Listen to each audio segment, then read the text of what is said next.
So let's look at the cell and look how it's organized. It has nucleus, it has protoplasm. Can we call ourselves macrobes? Is that? Well, if you think about one person being a bacteria, one bacteria, and in each cell there's 10,000 bacteria living, so we can think of like 10,000 people city. It's like one cell. And we're living in a 5 million people city, which means that it's more than one cell, so it's a multicellular organism that the city represents. That Italian artist who kept his shit in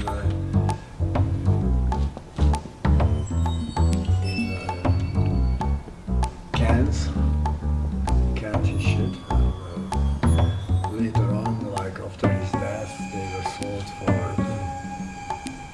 high prices, $100,000 a can. That's crazy. Yeah, but shit. Apparently some people opened it, which was a bad thing to do, probably, because after that it doesn't worth a cent, and it was empty.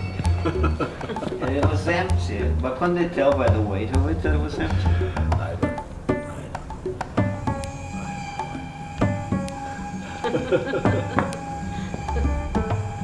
Actually, because the other day we were actually looking at I can show you. It's a very fragile thing.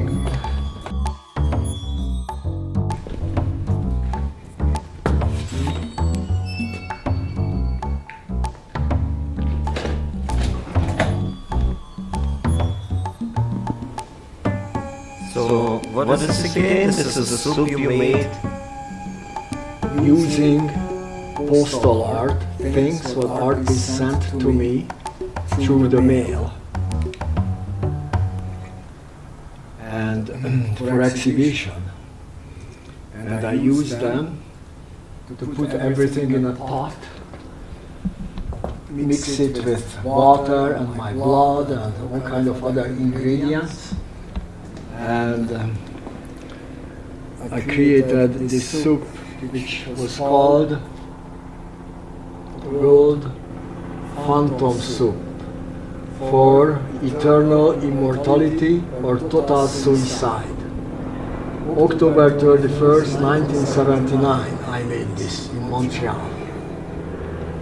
But it was full, you said. But at the time, it was full. And then now I only have this much full of bacteria. If I would open it, I'd probably that would kill us all. But I wonder where it went. It's like, how did it sink down to that level? Well, it's still, this is not completely sealed. If it was airtight, then nothing will disappear, but it was not.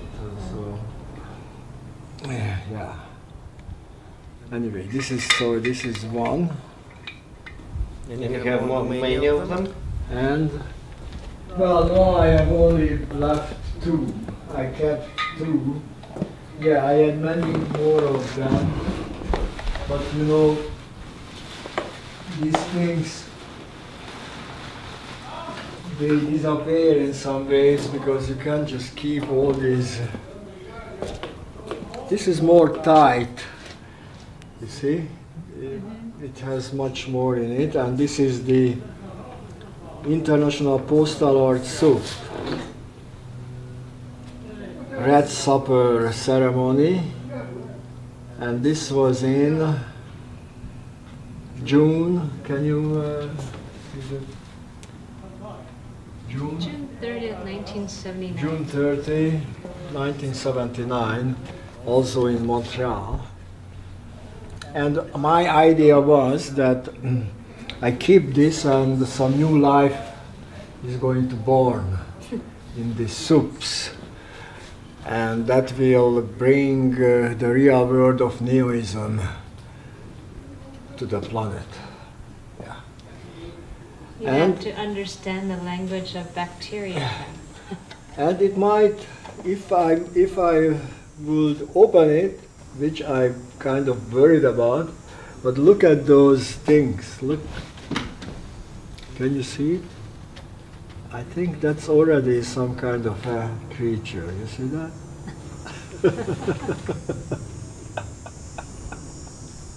And it's moving. Hey, hey, hey, have a good night. It's a Loch Ness monster. Yeah, it's a Loch Ness monster, you see?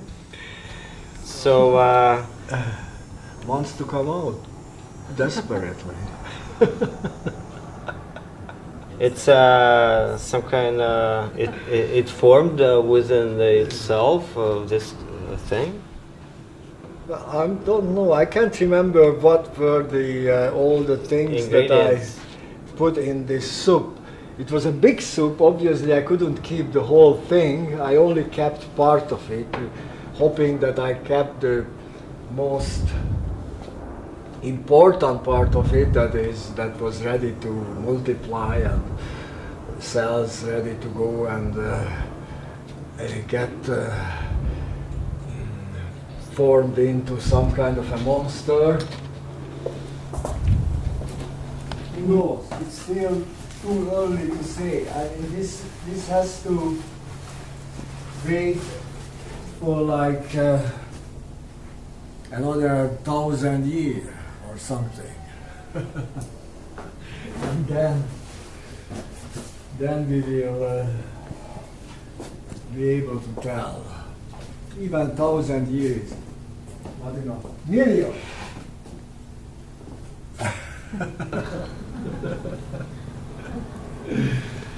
That's the thing. That's about Neoism. You see, Hitler said that he wanted to have a 1,000-year empire, which is nothing if we consider that Neoism wants to have 1,000,000 or few million years of development and Forever young. Yeah, well, It's always 6 o'clock. can you stay young for 1,000,000 years? Yeah, probably you can if you work on it and make sure that If you can communicate with your bacteria yeah. that you want to maintain certain form, then together, as a we can do it. Well, I'm not saying that it's going to happen through bacteria. I mean, bacteria can help, obviously, because it's an extension of eternity. But I'm actually not counting on the bacteria because I'm not sure if they are honest and loyal. Well, not all bacteria are alike. There's different types of bacteria, some good, some Yeah, bad. as we were talking about, yeah, the different types of bacteria. So you just have to Yeah, so my conspiracy... cultivate cultured bacteria. Yeah. Well, conspirators can include them, yeah. Also viruses. Viruses maybe are more powerful and can take over the world faster and with much more results. Apparently they're smaller than bacteria. But they are smaller than bacteria, but they are more powerful and also murderous. I guess bacteria as a part of artistic expression, because obviously that's where we are getting to. Especially when we mentioned this idea about Monty Cantsin and bacteria. So, what if we now get back from bacteria to human existence and try to define what's happening here right now? As humans. Okay. Right. So, it's such a nice day, and here we are at this studio, what is basically a garage, or used to be a garage, but now it's my studio. And interestingly enough, this is the only way today for an artist to survive, to rent garages, because we don't have any more neither living space, neither working space, and we are living in the halls, wherever we can. And this garage and the other garage next, which is my storage space, is still not too expensive compared to how much money you pay for your living spaces now, for your apartments or whatever. This is still, let's say, affordable in some ways. But at least it has space to work on ideas that are otherwise very limited and impossible almost.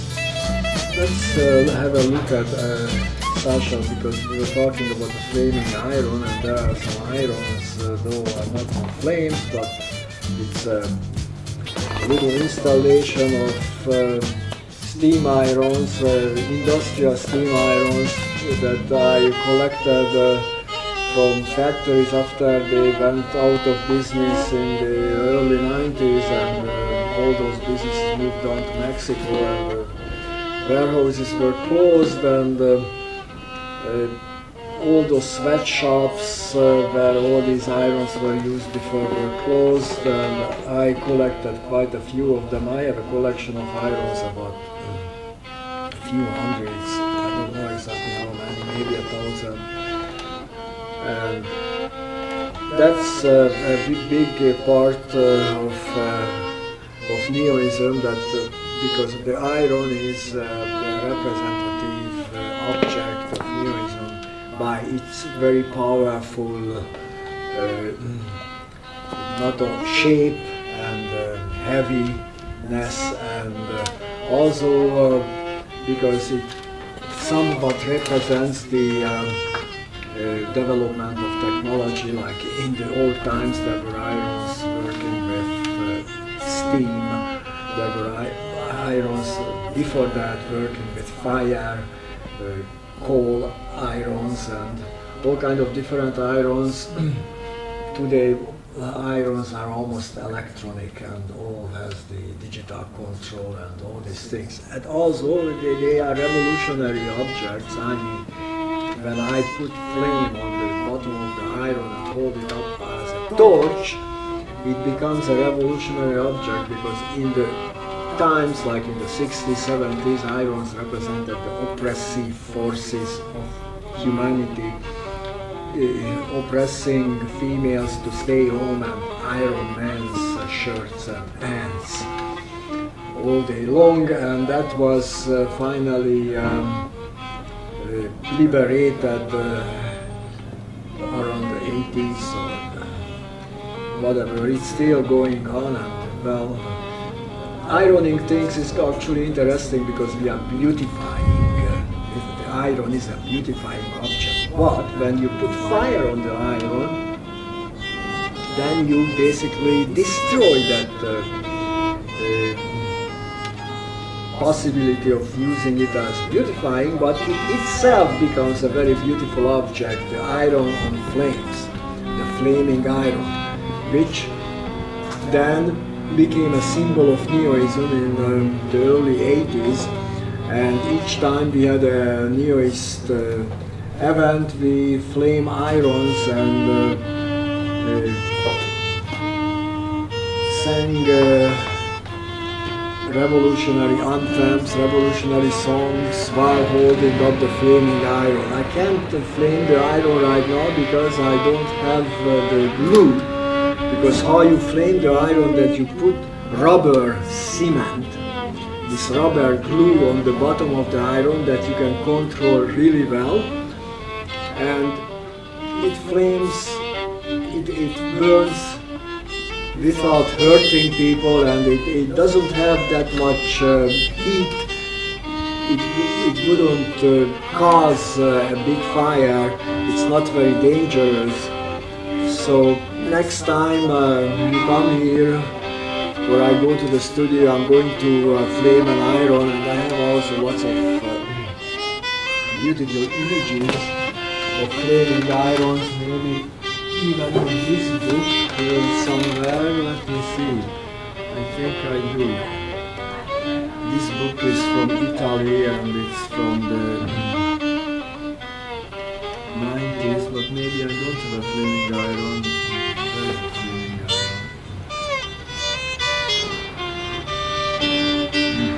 You've been using flaming iron since the beginning, since very early?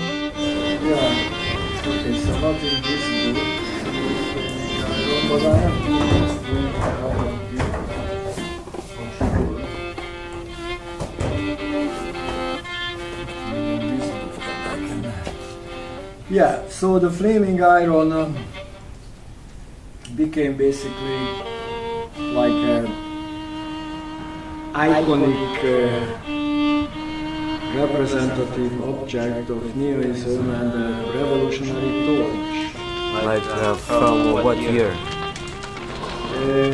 1980. That was the first time when we used it in a performance.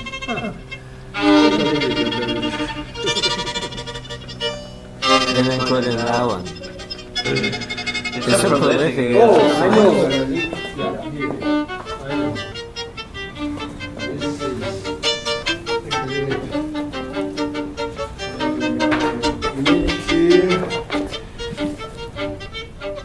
That's from the London.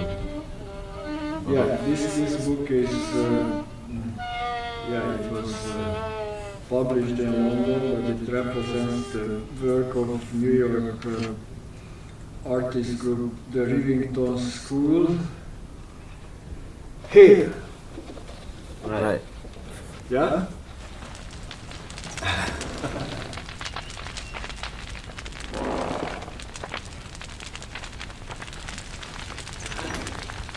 The beautiful flaming iron, subversive symbol of Neoism.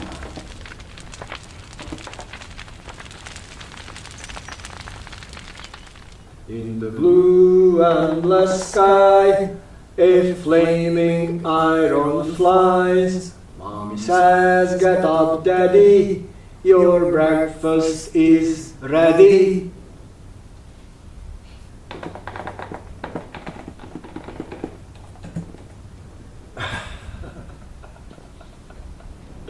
Okay, you got it? Excellent. When is it coming out? You mean the Book of Neoism? Yeah, the London public. Yeah, the London published Book of Neoism. It's, if everything is going well and it's not going to be delayed, the production will be done by the end of September, beginning of October, and the book will be printed by the end of October. That's the plan. Right, and it will be available where? Online? In bookstores? It's online obviously, but all the available bookstores, there are not too many left, and libraries and Right. wherever. Okay, I don't know about the distribution, but this is a big publishing house, so they, Right. they distribute all over the world, so it's going to be available. Yeah, definitely. I'm going to bring here an object that is maybe useful to relate to these ideas to finish our conversation. This is my portable gravestone. As you will see, when I open this,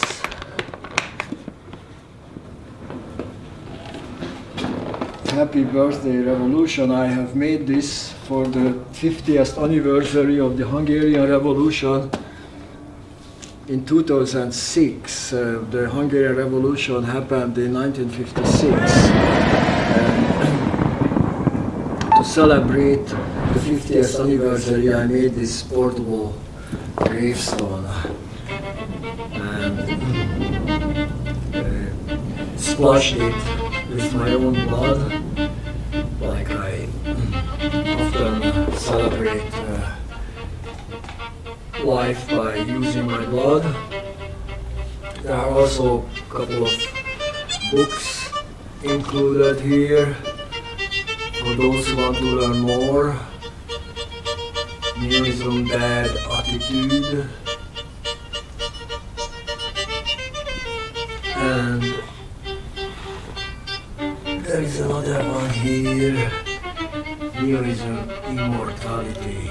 The science. Scientific evidence.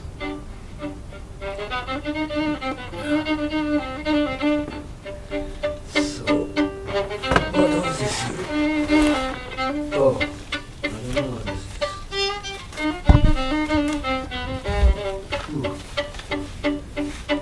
I think this belonged to the businessman who had this case before me. Maybe it's a secret message of Neoism. I don't know. But looks like an ancient papyrus.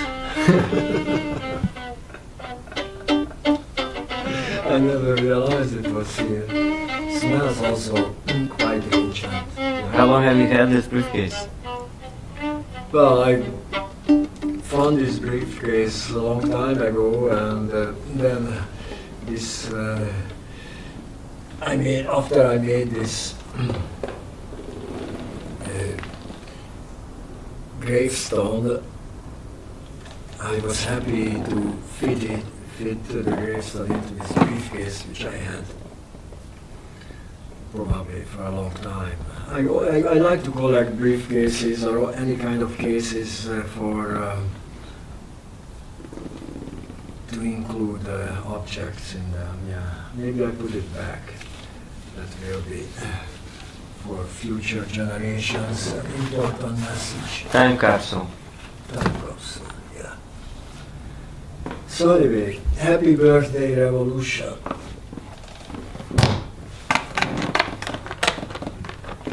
And especially failed revolution. The Hungarian Revolution was a failed revolution. It was crushed by the Russian army. We were talking about that already quite a few times. And so... well, about that, it's not really Hungarians' fault in the sense that it was staged by the Soviet Union.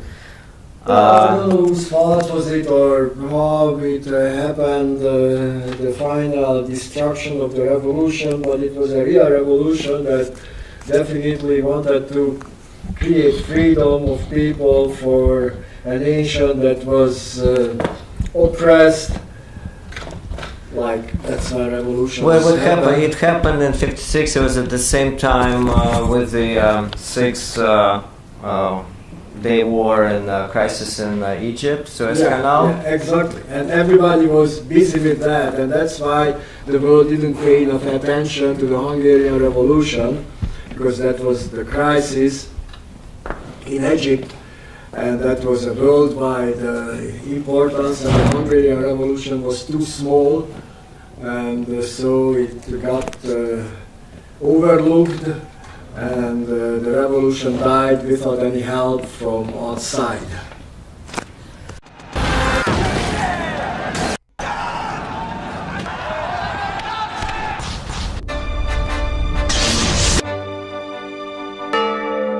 The defeat of the Hungarian Revolution in 1956 was followed by retaliatory terror and murderous dictatorship.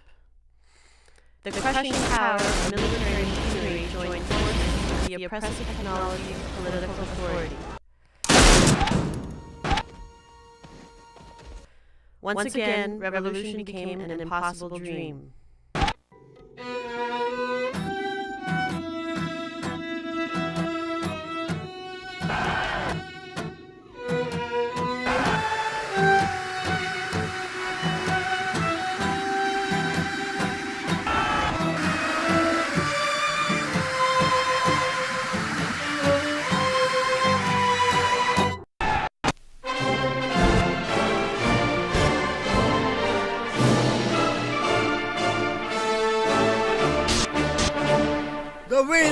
flew my red flag, the storm rang the bells.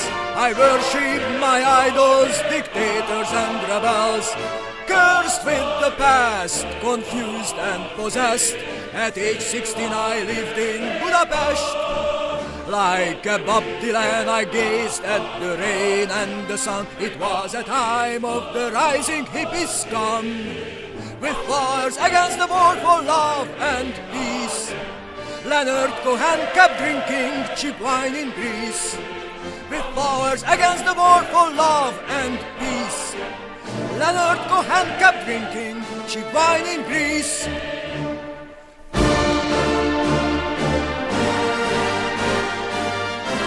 Revolutions are the orgasmic convulsions of history.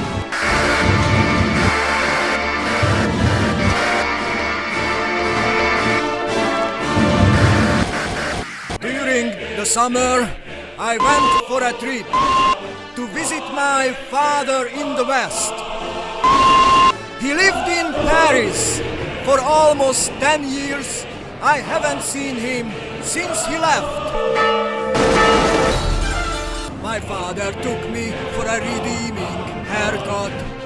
He didn't like my long curly hair. As we drove by some boring monuments, I wished we would never get there. As we drove by some boring monuments, I wished we would never get there. I wished for a major car crash, or at least for a flat tire. I prayed for instant disaster, for destruction and fire, destruction and fire, destruction and fire, fire, fire, fire. I wished the Tour d'Eiffel would fall on my father's head. I wished the Notre Dame would collapse and strike him dead. I wish the Sacré-Cœur was bombed out and the rubble would block the road. And on the sacrificial altar my father would run. I prayed in ecstasy and panic, I felt like 1,000 volts. I prayed to the people of Paris, I wished for a bloody revolt. I wish the whole city would rise up and the rebels would stop our gun. And I would join them with a song, Hello the Proletar!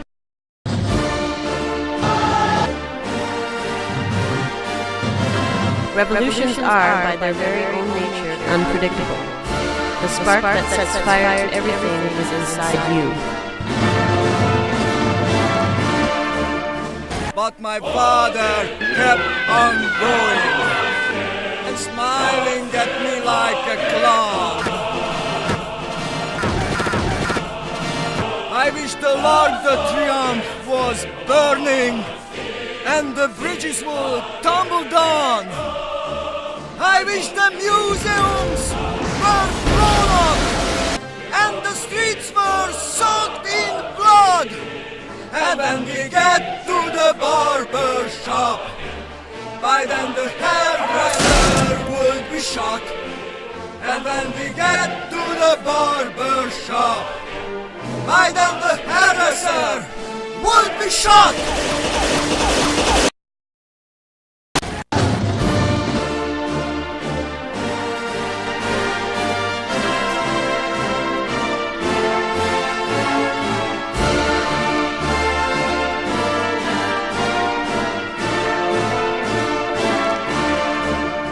Nothing could stop my resolute father. My prayers and wishes didn't come true. The barber did his job.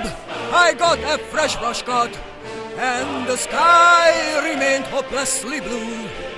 The barber did his job. I got a fresh brush cut, and the sky remained hopelessly blue.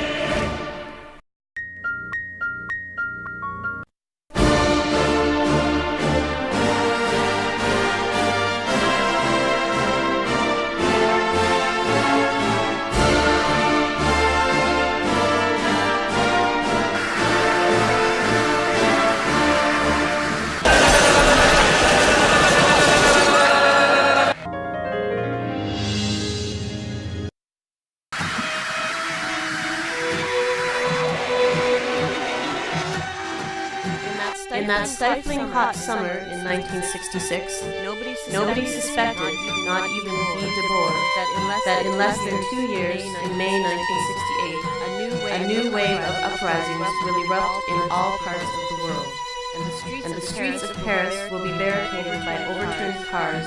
So this was the gravestone, and with this, I think we should finish the. Wow, this is really heavy duty. I mean, it's difficult even to hold it up and walk with it. Huh? Concrete? It's limestone. It's limestone. So it's natural, you just cut it to shape? Yeah. Yeah.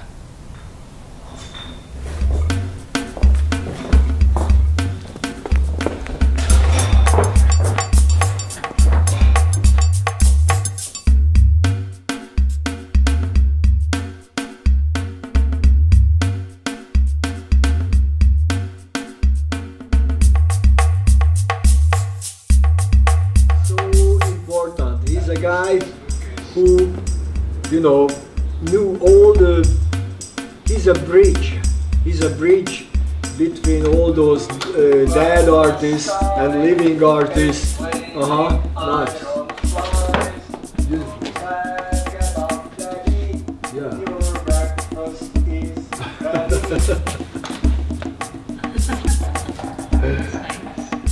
Yeah, Anthony, he knew personally all the people from the New York big art scene, Basquiat and Warhol and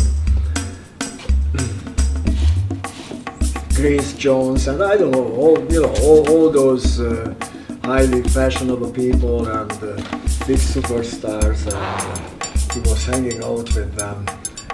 And including myself, he actually wrote a book about this scene, and I met him in the 80s, and he interviewed me, and he included in his book The Last Party, which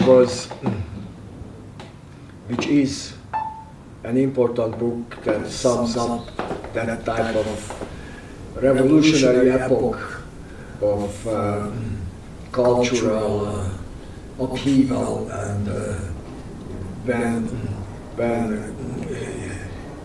popular culture became kind of subversive and very important in changing the world.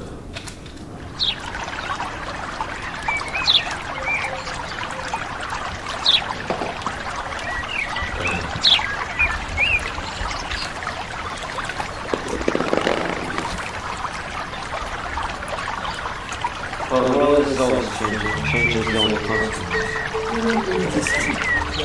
And now, and a new Neoism. Let's take that, put that down, and we'll use it as a motto, as a kind of For Neoism, it's always for Neoism. Yeah, change is the only constant. Right.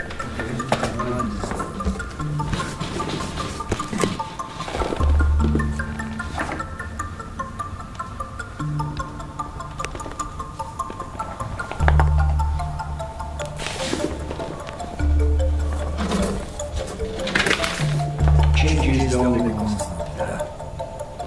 Amen. So that's immortalized, and it's going to be on the flag, on the Neoist flag, written with gold on the red revolutionary flag. Yeah, we need one Neoism flag. Do you have one?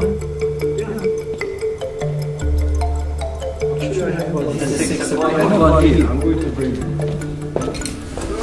It's flag from the early 80s with an iron on it. Nice. The gold flag of Neoism. Oh, look at the game.